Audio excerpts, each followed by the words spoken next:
So what I'm saying is, there's already Satan and the world and even our own flesh that goes against the work of God. But I tell you what, God says, upon this rock I'll build my church. And within the church, God says there is a protection. And that's why I say, hey, raise your family around the church.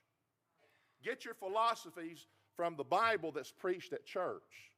Put your energy and work in the church. If you can sing, sing in the church. If you can go out soul winning from the church. Why? Because the Bible's telling us that the gates of hell shall not prevail against the church. So that means my greatest yield in life is the protection I find from the place that God says, hey, I will make sure the church will not go down.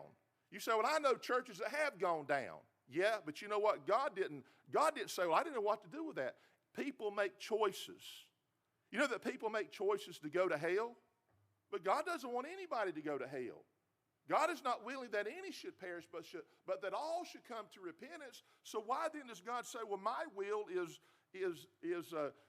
not made because the individual says, I choose not to. And I think it's the same way with the church. If we choose not to put our life and and even our energy into the church, we're risking the fact that outside the protection of the church, then Satan can certainly work on things, but he can't destroy a church. No church has ever been destroyed by the devil. Anybody that's ever said that, it may sound well-meaning, but the devil has never, ever shut down a church. You hear me? Because he can't. That's not his domain. Now you say, I've seen the devil work in a church. I've seen the devil work too, but I tell you what, it's when God's people allow things to happen that they should not let happen.